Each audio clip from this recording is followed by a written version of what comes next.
Manager moves, manager moves. We got our manager moves. Manager moves, manager moves. We're gonna give you the manager moves.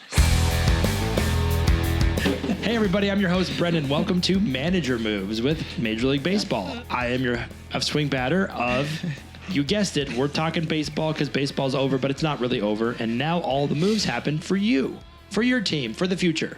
I'm joined by my favorite, Todd. How are you doing? I'm so excited for manager moves. Of course you are. I made up a song about it. And Dad, how are you today? I'm overwhelmed. Overwhelmed is fantastic. Overwhelmed with shock and awe. So we'll get into the first move, which is great for everybody because Craig Counsell got hired by the Mets. Wait, no, he didn't. Well, he thought he was going to. Hold on, was this a Carrera situation from last year? Who's going to get Craig Counsell? And the best part of the whole story is the Brewers didn't even know he was being shopped. They didn't even know he was looking. So when he went in and said, I got another job, the Brewers were like, wait, you were looking for another job? Hey, if you're an employee out there and you don't know when your manager is leaving, I would say you're a little disconnected from the activities in your shop. Is that a fair statement? Maybe a little bit? So the Brewers lose in the playoffs, and he goes right across in his own division, no less. He's going to be managing the Chicago Cubs. What do you think of that move? Craig Counsell to the Cubs. Dad, do you like it? Do you hate it? Do you even care? I love Craig Counsell. He's always been a winner as a player and everything like that. I think he's an excellent manager. His results show that. What I can tell, the players love playing for him. I didn't really want him to go to New York because I don't think Craig Counsell is a New York City guy. He's a Midwesterner. He went to University of Notre Dame and he played. He's not a New York City guy. I think the press and everything like that, which means that maybe he'll work in Chicago. But I didn't understand it because I didn't know Chicago was all that unhappy with David Ross. But you know, they should have made the playoffs this year. They folded in the last 2.5, 3 weeks and didn't even make the playoffs. So maybe they were frustrated with that. And so maybe it made sense to them. For Counsell, it's just, I mean, it's clearly a big raise. I am disappointed that he didn't give the Brewers a chance to match, but because I think he's from Milwaukee or something. But, hey, dollars talk, right? That's what happens. Dollars talk. Do you really think the Brewers were going to match that offer from the Cubs? Probably not. There are third world and second world countries that were not matching that offer from the Cubs. It was a big offer. Big offer. So is he happy? I mean, does it account? Is this a 10-win swing? Are we talking the Brewers lose 5 extra games without him and the Cubs win 5 extra games? I think the bigger impact on the Brewers is the loss of Stearns because I think what he was doing with the pitching there and the pitching lab that he had set up, I think that had a bigger impact. And I think Counsell looked at that and said, hey, listen, I'm not going to be able to get the signings that I need in order to win. So I might as well strike while the iron's hot. The Cubs are giving me $8 million a year for 5 years. I feel bad for David Ross. This poor guy. I mean, like, what did he do? So I think that the Cubs this year were pretty good. They were close to the playoffs, but they got work to do. I mean, it looks like they're going to lose Stroman and Bellinger, who were big parts of that team. So I don't know. Why would they give up on Bellinger? They're not giving up. He's a free agent. Depends on what so he they got to wants. compete. Everybody today is talking about Bellinger and the Yankees are having dinner together. Well, you just paid $8 million a year for your general manager. I'd figure you'd get $30 million to Bellinger. Bellinger to the years. Yankees. The other like question is, how do they compete with the Yankee wallet? They can't. The Cubs? Cubs, absolutely. Okay. Cubs can. They can if they Don't want. they have the WGN network, don't they? Yeah, you're Let's right. hold on. Like Pause the show for a minute. We're talking about the impact of the managers. Is he worth 5 wins for the Cubs? Yes. You think he'll get them 5 more wins? Yes. There you go. How? You don't like, have to- what does any, like, Well, I mean. we didn't say show your work. I'm asking a question. I didn't say this is not a math exam here, Professor. Yes. He'll get them 5 more wins because you have no way of objectively Are they measuring this. flipping? There is no war Are for they managers. flipping with the Brewers? Are they higher than the Brewers next year because of this move? No. Yeah, they're going to be higher than the Brewers because Brewers aren't going to have the pitching staff. They're not going to have the players. They already traded away Mark Canha. The Brewers are done. It's over. That's why I he don't left. know if it's because of this move, but the Brewers have dropped. The Brewers are sinking. We're selling the Brewers. We're buying the Cubs. That's where we have it. Now we have another divisional move that happened way earlier on. People didn't notice because the playoffs were going on. But the Giants got the manager from the Padres. Mr. Melvin is going up north in California. He's going to be the manager of the Giants. He's leaving the Padres in what I would call probably the most unfortunate season in the history of seasons because the Padres had a great plus minus, but couldn't figure out the wins. So Bob Melvin goes up to San Francisco. Is this a swing similar to what we see with Craig Counsell and the Cubbies? The Giants continue to make moves to me that are we're happy taking tier one spending teams leftovers and people that are not making it at the tier one level. Now here's the thing with Bob Melvin. Padres started off an absolute disaster of a season, and it really knocked them back at the beginning of the year. But towards the end of the year, the Padres started to come on.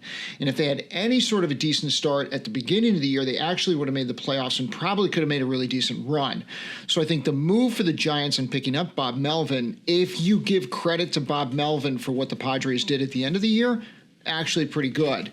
So could the Giants continue to pick up the scraps, like players like Conforto and that type of thing, and then take the ones that win and then continue to move on? It remains to be seen, but I don't think it's a bad move by the Giants at all. But do you see it being a swing in the positive for the Giants and a negative for the Padres? I think it's a positive for the Giants. Negative for the Padres? Because I don't know what Gabe Kapler was doing for the Giants. I do know what Gabe Kapler was doing, and he was a vocal advocate for certain causes. Okay. Dad? I think Melvin's a good guy. I think that's a good match with the Giants. My focus is more on the Padres. There seems to be some holes in the boat there. Aren't they losing their ace pitcher? He's a free agent. Snell. You know, there seems to be some people starting to leave. The Padres just made no sense to me. I think we talked about this before. If you just looked at the statistics of the Padres players, their plus minus, they are clearly a high-rated playoff team. You know, way better than anybody else. You know, maybe under the Dodgers slightly, maybe under the Dodgers and Braves, but their numbers would put them right close to those guys, and they didn't even make the playoffs, which means to me, every close game they were in, they figured out how to lose it. It was just like ridiculous how many close games they lost. I don't know who's to blame for that. Is it a bullpen thing? Because their closer, Hader, had amazing numbers. The numbers would say this is a great team and that they kept losing. And I think it's just a blip, a statistical blip that couldn't happen again if you tried. Yeah, I think it's a lot of bad timing and bad luck. I agree with you. I think Melvin is getting the pressure from San Diego of trying to do something with his team. There's a couple things in the Padres that I've read some stories about them taking a loan out to make payroll, for instance, and a couple other items that they've done on their behalf. But from a standpoint of a manager, the Giants underperformed this year. They were one of the most underperforming free agent franchise. All of their pickups underperformed. They didn't have a single one that overperformed. So he's walking into that situation. That's a good thing for Bob Melvin. But I think the Padres are better than them. I think the Padres are a better team, will have a better record next year, and Bob Melvin will go incognito into the Giants' land, and the Giants will end up in third or fourth like they were this year. Not a big thing here or there. So I don't think the move's that big of a deal. I think the Craig Counsell move is bigger because the Cubs make the playoffs with Craig Counsell. They don't without him. For whatever reason, I like Craig Counsell, and I put the feather in the hat of the Cubs, not so much the Giants, even though I think Bob Melvin's leaving a pressure situation to go to an easier situation. My opinion. You think the Padres end up with Benji Gill? I think the Padres could end up with they should just have a player manager at this point. I mean, I've always argued for that. If you're going to save some money, you're already paying these guys $30 million. Well, Benji Gill managed Team Mexico in the World Baseball Classic, so he does have experience with Latin American players, and I know that's a really big deal when it comes to managers and looking to attract that level of talent, especially when you have so many players concentrated in countries like the Dominican Republic. So I think the move for the Padres is clear. I would like to see them go with Benji Gill. I think he would be a first-time manager, but I think it would be really exciting to see him kind of work with that team.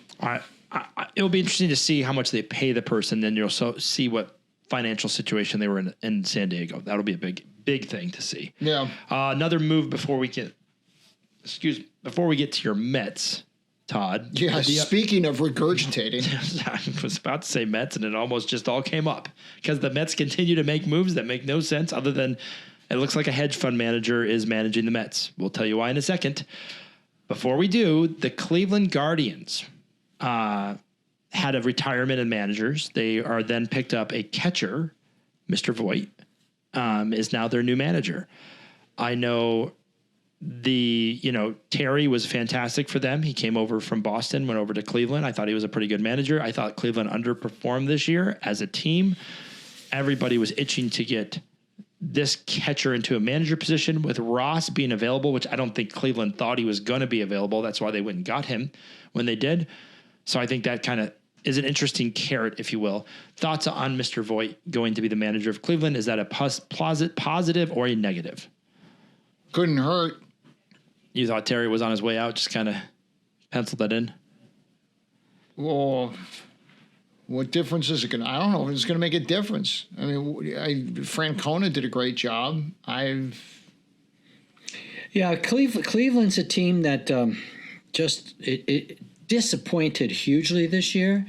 Now the players they thought were going to lead them into the promised land, Tim Anderson, they're giving up on. Cleveland seems to be crumbling, and there's some reconstruction needed there right now. I mean, from a standpoint of financial, having a first-time manager does save them on the money. So I think I would say it's a non-impact, if you will. It's the American League Central. The Twins are the team that made it to the playoffs. They won the first playoff round, then lost to the Astros. Are the Twins going to keep doing that? Maybe, maybe not. Is Cleveland there? I think Cleveland is the most opportunistic team in the American League Central to battle the Twins. We'll see what happens next year. Now we get to the move of the offseason, which is a big move for the Mets because the Mets have just released what they want to do outside Citi Field. Forget the manager for a minute. We know this hedge fund guy knows how to make money, and if you learned anything from the career of Mr. Trump, you will know that having real estate in New York is fantastic. The banks appreciate it wonderfully, and he has quite a bit of real estate around Citi Field, and he has illustrious plans. So it makes sense why he kind of released the plans after he said, oh, yeah, here's my manager, because it seems his interests are in building up his portfolio of real estate more than his portfolio of championships. Todd, what say you? Maybe it's a both and, but both and would be great. Right. So you look at Oakland moving to Vegas and you're like, well, I'll be darned if I'm going to be the only team that doesn't have a hotel and casino outside my stadium. So, I mean, listen, you still got to get this thing approved by the Gaming Commission. But if you look at a lot of the renovations that have been done by LaGuardia and they're putting a lot of money into that area. He's going to add 20 acres of park. He's renovating the subway station on the 7 train. It's really, if you look at the plans, it looks beautiful to have a high-rise hotel casino there, even though it's, Hard Rock. You're going to have the soccer stadium that's going to be across the street. You're building a facility, and make no mistake, that soccer stadium, they'd love to have a football team there as well. You're really looking to make this an entertainment tourist hub outside of Manhattan. So, yeah, he's throwing $8 billion at it. It's more than the price he paid for the team. It's a great investment for him. How much? It's a great investment. How much is the new signed manager, getting? By the way, I gotta be honest with you. I don't think anybody cares. It's not $8 billion. Like Counsell got hired. 10 minutes later, they're like, "Oh yeah, we're hiring the bench coach from the Yankees." The bench. The coach. response on Twitter was like, "Nah." I mean, outside of Frank the Tank flipping out when he was traveling around Milwaukee or something like that, like, everybody's kind of like, okay, well, that's exciting. We have a manager. It's not Steinbrenner. So if you look at it, he's a bench coach. He's not even been a manager. He wasn't. That's another. Why does every manager we get have to be a first-time manager? Every manager. Hold on. You had Buck, and Buck was not a first-time manager. You hated that guy. He's a 9-time loser. But every manager we get. Who was it before? Before that, it was Casey Stengel. They're all first-timers. Well, I wanted Terry Collins back or Bobby Valentine. Here's the thing. You had a guy that never lost his temper. You always take a guy that never loses his temper and replace it with a guy who loses his temper. That's the way this goes. You need a really animated manager, and then you replace it with a guy that's stoic and mature, and he's going to bring the maturity of baseball in. You took Steinbrenner, who would put stones to sleep, and then you replaced him with a guy that honestly, it's just like, hi, here is a vanilla milkshake and a bag of Wonder Bread. Let's get excited about this. So, hold on a second. You're calling Showalter Steinbrenner? Yeah, I noticed that too. He's lost his mind. I just wanted to be excited about this, and they announced it, and I was like, who? I didn't even know they were interviewing this guy. I thought for sure we were getting Counsell. Are you happy that the Texas Rangers have announced that Jacob deGrom is now going to manage the team next year since he won't be playing? Oh, shut up! What? That would be hilarious. Texas wouldn't even know. He could go sign more signatures at grocery stores and people wouldn't know who he is. This is the point. Manager. This is the point in family dinner when I leave and go to my room. That's it. Yeah, well, I mean, the Mets got a manager. At the end of the day, it's not Buck Showalter. They got a new manager, but they announced a cool new facility, a new area, a new place of play, if you will. And he's investing in that, or hopefully going to get everything approved. Great marketing by our owner of the Mets. I was not aware of the fact that he announced that he's not going to have a general manager. Is that correct? God, was that... Okay, if you... we all know that Stearns came in to be the general manager. Hold on. Time out. We had an entire episode about general manager versus manager, and we all came to the conclusion that a general manager is more important than a manager. Now, you have a president of baseball operations who is clearly your general manager, and that's who you're putting all your faith in at this point. It's obvious at this point that Cohen doesn't care what your title is. Just do the job. Well, what job is he giving them to do? He doesn't give him a job to do. He said, Stearns, you're the president of baseball operations. You're in charge of the roster. Make the roster happen. Yep. You feel like you got to hire a general manager? Hire a general manager. You want to do it yourself? Do it yourself. Who cares? So Stearns is doing it, and we don't have a general manager. I'm going to do it. If I feel like I need a general manager, I'm going to do it. Who cares? Right? The Mets will be entertaining this offseason because of all of the plays out there. We are going to get into the players that are moving from team to team, or at least saying they're leaving the option. They're leaving and going to test the free agent market, which will be exciting. But the manager free agent market, Xanax. The manager free agent market is certainly interesting. We had some interdivision moves, which is never typically you don't see that happening with two managers leaving for interdivisions. I thought that was interesting. And then also it's very rare, and I don't think ever have I seen a Yankee become a Met. I don't think I've seen that in my time where a Yankee coach of some kind gets hired to the manager of a Met or vice versa. Well, way back in the beginning, Casey Stengel was the first Met manager. Yogi Berra was. That was a long time ago. Our audience is not with you here. I'm saying in my memory of what I'm recalling, you don't see this move happen that often. Even when the Yankees were winning with Joe Torre, they didn't even go steal anybody from his regime to try to manage over at the Mets. So now you have whatever you have at the Yankees, because it's not like the Yankees are making it happen. They had a terrible year, and you hire the bench coach. So to me, it wasn't like Don Zimmer was looking for another job. That guy was practically in the tomb. I didn't say you had to have Don Zimmer. I'm just saying that it has not happened of recent memory. Talking about from your era. Yeah, from my era, there was a lot of other guys you could have picked besides the bench coach. That's the other problem. Billy Martin? No. You could have picked a lot of different guys. Eric just stated Willie Randolph. Willie Randolph. Yankee. So again, the other thing that I have a question, Brendan, it's okay to say I'm wrong every once in a while. I don't recall the Mets Yankee moves like you do, but again, everyone you're bringing up is so old to me. It's just interesting that Because it's so old. Again, it's interesting to me that they picked this time when the Yankees were bad and the Mets were bad to pick a bench coach from the Yankees. And this is the other part. I love Cashman and Aaron Boone saying, "Oh yeah, he was great. He was awesome."